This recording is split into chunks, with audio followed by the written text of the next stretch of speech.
All right, folks, welcome to the You Are an IP Company podcast. It's been an absolute blast so far. How you doing today, Katie? I'm great. How about you? Good, good. Listen, we have a big announcement for people. Let's just tell them right away. But we've been chatting about this even from day one. Is like, oh, what if we did this really cool workshop concept together? And we may do one in Boston someday where it's high end and at your skyscraper and fantastic food and all this stuff. But we said the new year's coming, and let's just make it fast and easy for people to just start off the new year identifying their intellectual property and then protecting their intellectual property. And so I know your hourly rate and my hourly rate is quite up there, but we thought, what if we do this special 3-hour workshop? And we have decided we're going to do it. And so for the first time ever, we're going to announce the date. It is January 16th, 2025, from 10 a.m. Eastern to 1 p.m. Eastern. And we'll announce all the details later, but let's just say that the ticket is massively affordable. And we have a special rate for people who are going to bring their teams. So you can bring up to 10 team members for one rate, or you can buy an individual rate, and you are going to get massive value. We're going to stack on the benefits. And Katie, what do you hope happens from people spending 3 hours starting the new year by really intellectual property focus? Right.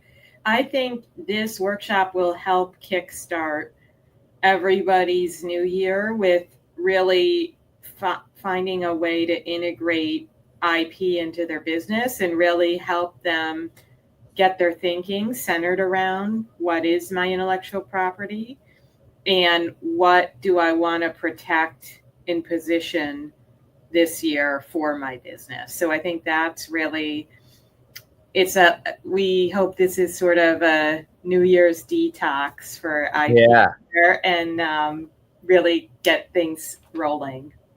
Listen, I think it's for I love that. We said, who's this exactly for? It's for entrepreneurs, it's for authors, and it's for creatives. So it's really for people who have a book brand or business, and you nailed it. It's for people who, as we've chatted about in the book, they have these hidden Rembrandts. They're scattered all over. They don't even know that they exist.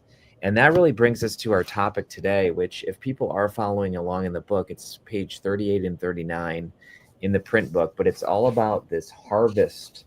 And then we move right into the IP equation, which we definitely protected that IP ourselves because that's a great equation. But first of all, let's just talk about the harvest. There's a certain lens that people need to have when they protect IP. And there's people who book harvesting sessions with you. What typically happens in those sessions? Right.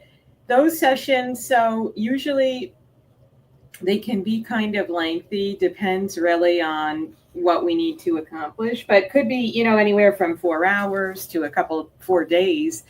And we lock ourselves in a room with a lot of the team members of a company. So it could be, the CTO, maybe it's someone who's really ingrained in the engineering of the product or the company. And we sit there and whiteboard what are all the ideas and things we're working on right now, but also what do we see as the future innovations of the company too. And what that really helps us do is frame up and figure out, okay, what are all of our company's trade secrets, meaning these are ideas we can go protect with patents. But that way we kind of start to incorporate this IP hygiene process into it, so that then we have this list of all this IP, and then we can comb through it and figure out, okay, what's most important for us and what do we want to start protecting soon. And we can really put in place a schedule and get everything really prioritized nicely too.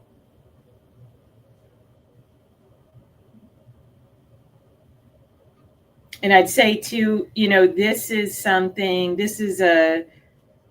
this framework, it's really I like to think of it as a living document because it's something that we keep coming back to and referring and using really as a launching point, because a lot of times as the company grows and maybe priorities shift, R&D shifts, we can really continuously review the items on the list, figure out, okay, how important or crucial is this idea to the central focus of the business, and what do we want to do protection wise with it? Are we still maybe going to hold it as a trade secret? Do we need to protect it with a patent because maybe something is happening fit quickly? But it really kind of allows us to serve as a launching off point to really understand where we want to go and how can we position the IP as the business grows too. I love it. I love it. And I'm so glad that you know what you're talking about, because I was having a little bit of tech issues, but you crushed it, and hopefully the recording got that. But I love it. You know, people don't understand that they have this value in their company. I love the IP hygiene that you talked about. In fact, that's one of our entire chapters. And I get it. When people first start talking about IP, it can feel overwhelming. But I've seen this happen, Katie, where just this week I had 2 lunches with old friends, and they're like, "What are you up to?" And I said, "Oh, let me tell you what I'm up to." And I started to share about the book, and I started to share about IP, and they went from IP not even probably in their minds ever, maybe ever, to us literally sitting at the restaurant, and now all of a sudden they're picking up the sauce, and they're looking at that IP, and they're looking at the trademark. And what happened was they went from like IP is not even existent, or it's for the really big people like Nike and Apple, to, oh my gosh, I probably have IP and I'm probably vulnerable in certain ways. And it's true. Like, one of the guys I met with said there is another company with his exact name doing his exact thing. And he said he's always kind of had them in the back of his mind, which affects obviously confidence. And he left saying, I'm going to protect my company and other aspects of my company today, you know? And so it was so cool to see him go from unaware, you know, we call this the unconscious incompetent, to conscious incompetent. And then he can then move into conscious competence. Like, oh, now I know what I'm doing. To then one day, I think if somebody has hygiene, they're almost in this special genius state where again, the chart goes unconscious competent. Have you ever seen those categories before? All the time. What exactly kind of what you described, where a lot of people tend to think that, oh, IP, I don't know anything about that. I don't need to worry about that. I don't have anything protectable, right? And I've even seen this with other lawyers. We actually had an event last night at our office with all, it's this association of corporate counsel. So it's not necessarily IP focused lawyers, but just kind of general counsel types. And they always have so many questions about IP because they don't have a lot of experience with it, but they know it's an important component of the company they work at. And so it's always fascinating to see too, people know that this is something they need to be focused on, but they, all the time, businesses are so busy growing and launching products and hiring and scaling that the IP gets kind of passed over, put to the side, disregarded, and the focus never really comes into attention until it is too late almost, right? Because it is an afterthought. And I think that's really the whole, hopefully, message of the book too. And why it's so important is that you can never start early enough with it. I love that. That's really good. And I love how you got your picture in back of you, the 12 steps. Yeah, isn't that cool? That is really cool. A gift from you. Oh, well, listen, I love sending it over, and I want people, I'm going to show our viewers who are actually watching it. And folks, if you're not watching it, not a problem if you're listening to it, but this is so important. There's these 12 steps in the book, and Katie hit on a few of them. One was visualize, where we're talking about kind of like that guy. I'll just tell you his first name. His name's Joel. I went to lunch with him, and it's been several years, but Joel began to visualize, oh my gosh, yeah, IP could totally increase my influence, impact, and income. And by the way, Katie, this story comes up all the time. I'm so glad we put it in the book. But Joel said, well, what if I don't care about my IP and I just, it's cool. Other people can take it. I'm generous.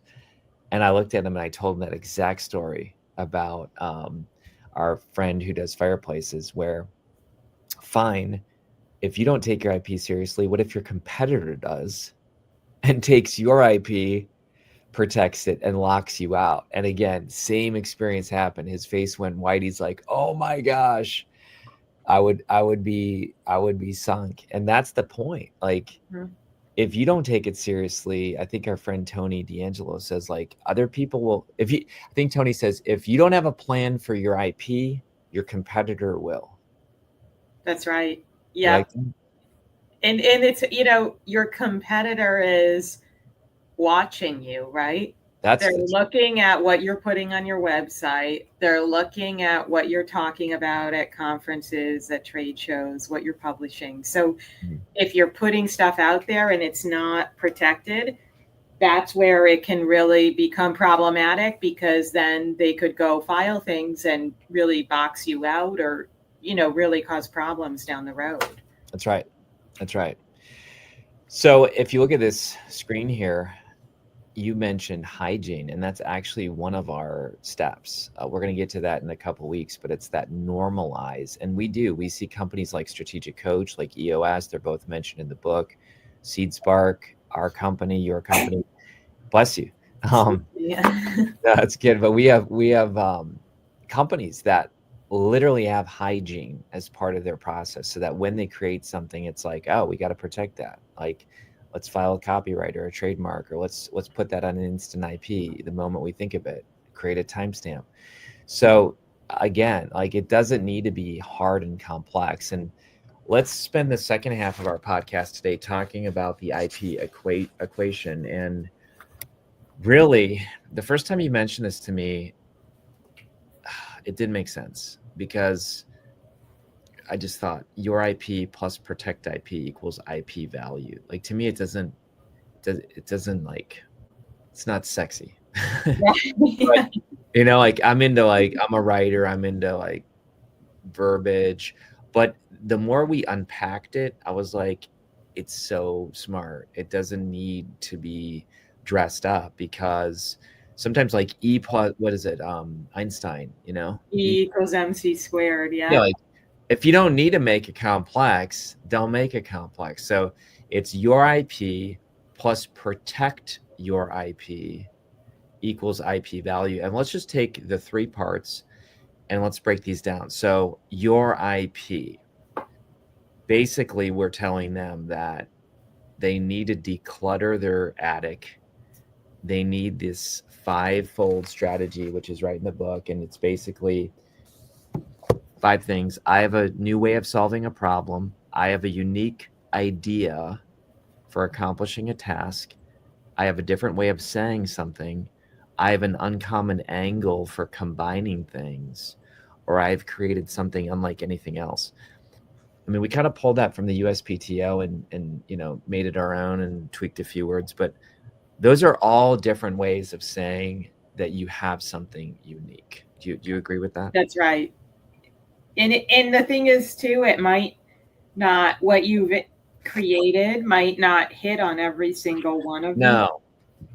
And so that's perfectly fine, too. Don't think your idea has to be foolproof into every single one of these, but this is just a way to start to wrap your thinking around. Yes. What is it that I've really done here? What is so different that sets me apart from what others are doing? I love it. 100%. You know, I was even, I'm getting distracted, but I'm just going to share it anyway. We were putting the ornaments on the tree the other day, and I opened an ornament and it said Scooby-Doo and it said TM. And I was like, oh my gosh. I said, even the ornaments that we're putting on the Christmas tree, Hallmark created a collaboration with Scooby-Doo or something. And there's intellectual property that we're even hanging on the Christmas tree. Is that, and again, once your eyes are open, you see it everywhere. You see it everywhere. Yeah, you can't hide from it. It's really, once you start to think about it, you realize, wow, all these big brands, they're locking this stuff down and they are putting it on every single product that they're producing. Absolutely. So now we go into IP value, and I love in part 2, step 8 of the book, monetize.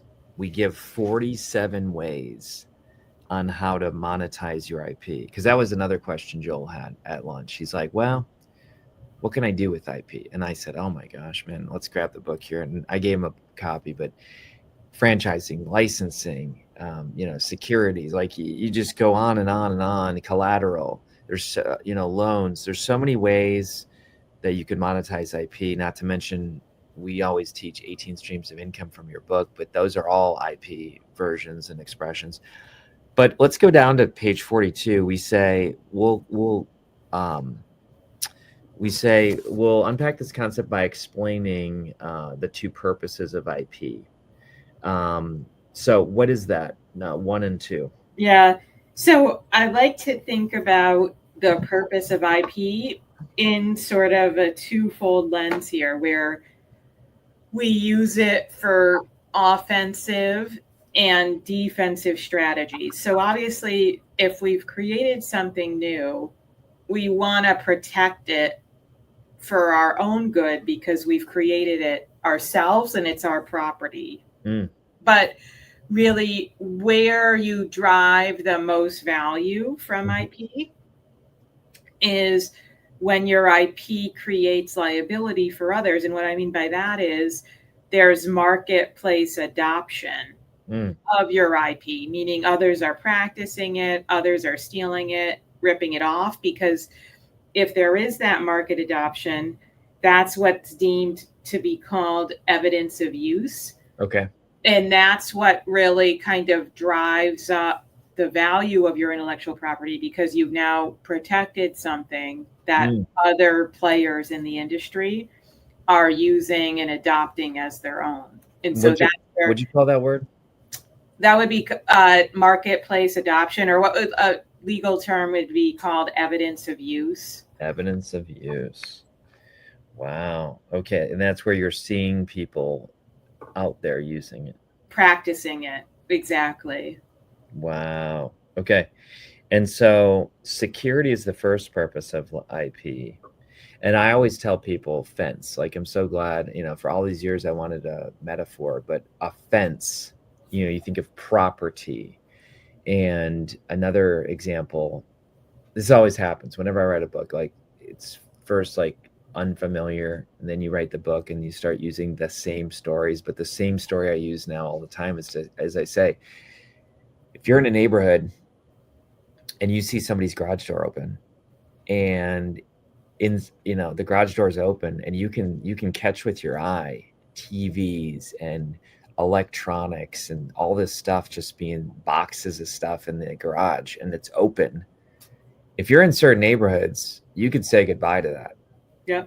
Like I have a nice bike, not crazy nice, but like nice bike. I always shut the garage door because I'm like, if somebody takes that bike, I'm going to be really upset. Yeah, of course.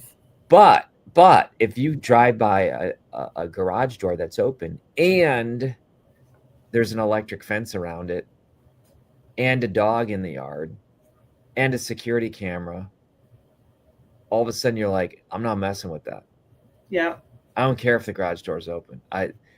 I'm not messing with that property. And that's really what patents, trademarks, copyrights, even, instant IP, but we're trying to, we call this IP marking. And we'll talk about that some other time, but that's kind of what you're saying, that like we're telling the world on notice. We're putting the world on notice. Yeah, exactly. I have a client who likes to say, go dig me a moat to protect the castle, right? And it's Ah, how strong can we make the moat? We that's need to good. make it very strong so that there can be no entrance into the Yeah. castle. Yeah, because I mean, I don't interview thieves a lot, but I've heard thieves talk about, and we mentioned this in the book, casing the joint. Like Yeah. they literally, before stealing, go and check out and say, is it worth the risk? And if they think no, somebody might have a weapon, somebody might have an alarm system, somebody might have a dog. Suddenly they're like, I'm gonna go down the road where it's easier. Hmm. So all right, so that security is the first purpose, and then liability is the second purpose of IP. What does that mean?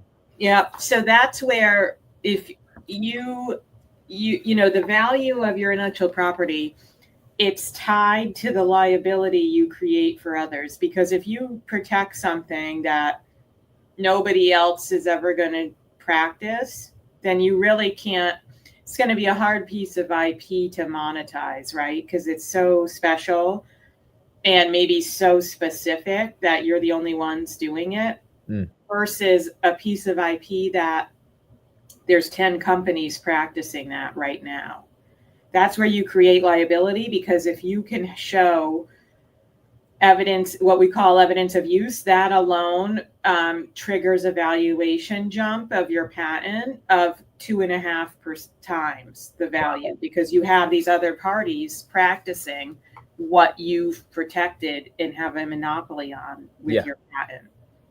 And you know, at the workshop when we're there, I really want to emphasize how you and I are so different, but so united. In other words, I love the fact that you are the IP professional, that you have the legalese, the patents, you know, the USPTO approved quote weapons, and then there's me who's like talking with people who are literally scrappy, doing startups, Yeah. moving fast. They could have a big enterprise, but they're moving fast and they're like, I don't have time for this. We're kind of this cool combo of you know, I respect you and your tools, you respect me and my tools, and together they make a great IP strategy. Yes. Well, and the thing is, too, you hit on it right now, Kary, that at different times of a company's growth trajectory, different types of intellectual property become more necessary than others. Yeah, If you're in startup mode, bootstrapping, that's going to be one strategy and yeah. one kind of way to protect it, versus a publicly traded Oh yeah. that has a portfolio of 1,000 patents, right? So it's always, you know, the IP has to kind of align with the Yeah. company's growth pattern and where it's at now and where it wants to get I to love that. in the future too. Yeah, and it's Yeah. like even a funnel, where if a company's very innovative and cash is limited, they might at first just protect a lot of things on instant IP and then let the winners, the thoroughbreds, rise to the surface. Yep. And those are the ones that they patent. And they're like, look, there's our winner. We're going to go. But then they have this other stuff where at least they didn't, as Dan talks about a lot, and even our imagery in the book, it's that circle of confidence. We create a circle in the beginning of the book, and then we show 12 different steps, which are the 12 steps, and that forms that moat around the castle. So I really like how this is going. That's why I think that workshop's going to be so fun, because they're going to get two different approaches that are saying the same value. Mm-hmm. You know what I'm saying? Like I've heard that a good collaboration is where you think different thoughts but believe the same thing. Exactly. When I think too, at the end of the day, we want to kind of arm entrepreneurs, innovators, and creatives here with the necessary knowledge Mm, and set of tools that they can apply to their business now, but at any point in the future as yeah, well. And that's where the workshop will really help solidify thinking around that. And I think too, we have a lot of really awesome content lined up for it, and some yes, speakers as well who are going to kind of talk about their own journey yes. through the IP process I too. love it. I love it. So back to the final step here is the equation part 3, protect your IP. So because you did step 1, i.e. your IP, you've identified it. Number 2, you've protected it. Now you have IP value, so it's protect your IP. So what talk to us about that. Yeah, that, there's a lot of different ways to protect your IP. Mhm. And any kind, the thing to remember too is that any one idea or invention might be protectable with multiple Yeah, forms of IP. That's something to keep in mind too. that's true. And so, really thinking holistically and putting a plan in place of what you want to protect when, Yep. that becomes very important as you kind of grow too, because maybe at first you just need a trademark, right? But Yeah. then you realize, okay, it's time for that, record this on Easy IP. Yeah. Instant IP, sorry, gosh, That's all right. That's all good. today. And then, then it's time for a patent. So at different stages Yes. of growth, it becomes different forms of IP based on what's happening too. And just to land the plane, even with instant IP, we did trademark it. We did, get the certification mark, and we did patent it, multiple patents. So you bet, man, I'm building a big castle for that. So folks, thanks so much. I highly encourage you to sign up for the workshop. You can find more information at instantip.today/workshop. There's limited seats, literally. The online platform demands that. So get your ticket in fast, and we look forward to seeing you. Take care.